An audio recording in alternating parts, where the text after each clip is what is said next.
So, when you don't get trained to be a minister, you don't apply to be a minister. So, to 10 minutes. I don't think there was anything anomalous about it. I don't think you are right to say that I was fighting Takata. The issue never arose. I was Minister of Energy with responsibility over the territory that he was running, which is CESA. And information that was concerning came to my attention, and I asked the board to investigate.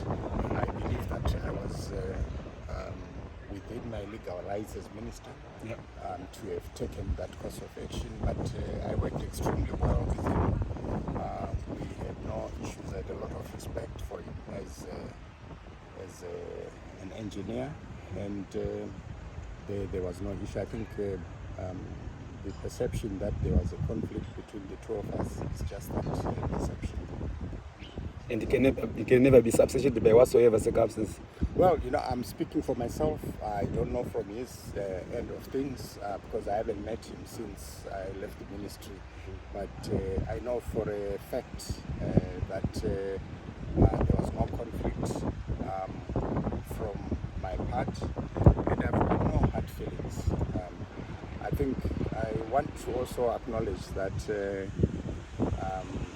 I may have made mistakes, and I'm sure it's definite that during the course of my tenure I would have made mistakes. Like I said, it's not training school for ministers, and in your enthusiasm and desire to work, you are bound to make mistakes here and there, and maybe develop people who may not like you. That's normal, and it doesn't trouble me at all. But I work on the basis of the principle that I put the national interest at the forefront, and not petty parochial issues about myself or anybody. The task was for me to develop energy and to make sure that the public has access to energy, and I want to believe that I did that to some degree. If you obviously you are well informed on the actual circumstances, Zimbabweans want to fully understand, especially from your side of the story. It's very important that we give you a voice. What then do you think, or what was the official statement that then got you off the Minister of Energy as far as the matter is concerned? I think you owe it to Zimbabweans to at least explain how their honorable Chibaba Base was all of a sudden just plugged out. What's your story? What's your side of the story? You owe it to Zimbabweans. Yeah, people have the view, the perception that I was fired. I don't share that view. I hold the view that I was relieved of my duties, and I don't think that is necessarily a negative thing. I remain available to serve my country in any capacity, and so these things happen. I'm not the first minister to have been relieved of their duties, and they come back, and I'm ready to serve my country, and because I am what I am, because of what the country gave to me. Do you feel it was justified the way you were relieved of your duties? Are you happy? Are you content with that? Yeah, I'm cool with it, to be frank with you. I haven't met anybody who is unhappy with me. I still work for my party. You can see I'm here. I'm representing the party, and this is just one of the numerous assignments that I carry out as Deputy Secretary of Legal Affairs in ZANU-PF. So I don't think there is a train smash anywhere near me. Mm-hmm. And you have been recently re-elected into the ZANU-PF structures. Central Committee. How is the feeling, and how was the bruising more towards it? Therefore, if you may just enlighten us. Yeah. It's not. It's a demonstration of the fact that as a party we are committed to democracy. We don't believe that people should be protected from elections. Because I was elected last week, I can move holding my head high, that the people of Mazoe elected me, as opposed to a situation where, I have been protected and put into a cocoon to say he's a political member, so he should not be contested. I think everyone must be tested, and everyone must get the feel of what it is to go through internal elections. And because we are able to exercise and practice democracy internally within the party, we are ready to exercise the same democracy outside.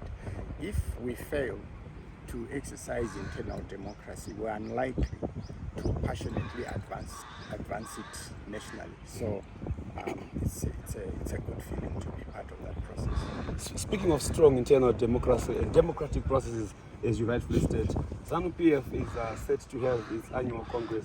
Do you feel the same has to be done specifically for the presidential party, where ZANU-PF traditionally has endorsed the presidential candidate instead of going through elections?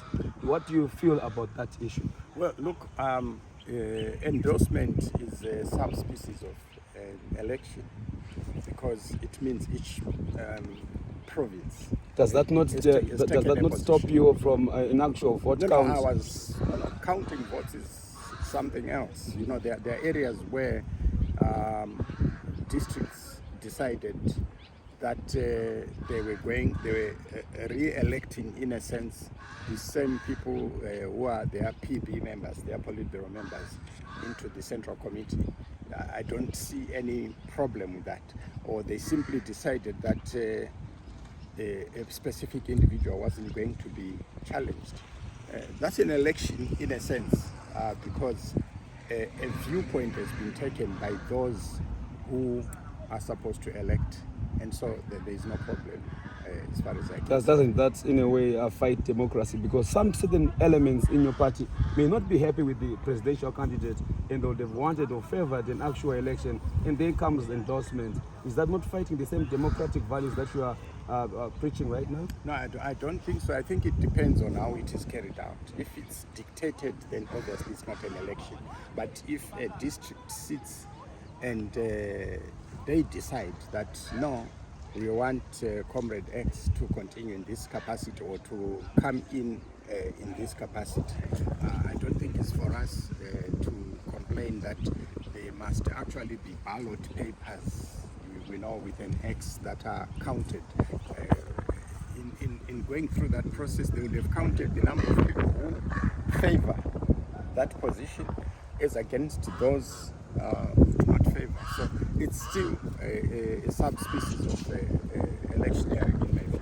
We saw this trend with the past president, Robert Mugabe, where endorsements would come from across all the national provinces. But boom, come 2018, we saw a lot of people also showing not being in favor with them.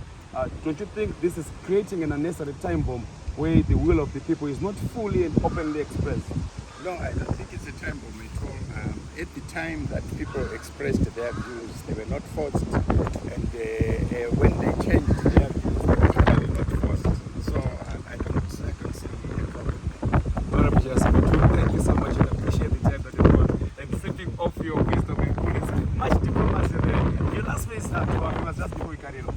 Well, when we're in Kaduna right now, where we had this workshop on basically journalism and elections, it's a very, very critical process that we've gone through. We have seen that there is very strong camaraderie between and amongst the political parties. The Ministry of Information has done wonderful work already, the removal of IPA, and they've shown great desire to open up the space for the journalistic profession, so that we have pluralism in the profession and not a monopoly, so that people can pick and choose their sources of information. This is very critical in an election era, because people should not be put into particular tracks to follow and accept, certain information. And this is what we've been able to go through and achieve. We've dealt with various issues pertaining to the profession, compensation issues for journalists, issues of bribery, issues of being partisan, and so forth. And it was a frank discussion. We benefited a lot from Linus Kaikai from Kenya, who took us through what they've done in Kenya, and there were great lessons that we learned from there. So my advice to particularly young journalism professionals is to be upright and keep the ethics and traditions of the profession very key, because particularly during elections, journalists are very key. They can help to maintain or create peace, but they can also play a very big role in ensuring that there is violence. They need to select what to write on and how it should be packaged out to the public. We saw what happened in Rwanda and the complicitness of journalists in the atrocities that occurred there. So it's a good feeling that I come out with from this workshop, and I hope that as promised by Zimbabwe Institute, who are really doing great work, they will have more journalists coming for training from seasoned journalists like John Masuku, who gave a presentation here, and training them on how they should approach these elections, give information to the public, around candidates or political parties and their manifestos, so that the public can then make an informed choice when it comes to D-Day. Honorable Fortune Chasi, thank you so much for joining us and having this short, quick chit chat here. I fully appreciate it. Thank you. Thank you so much. Thank you so much. That was the former Minister of Power, Energy and Power Development there, Honorable Fortune Chasi, that we have heard here. Still live from Kadoma, www.techmake.tv. My name is Tonyo. It's a wrap for now.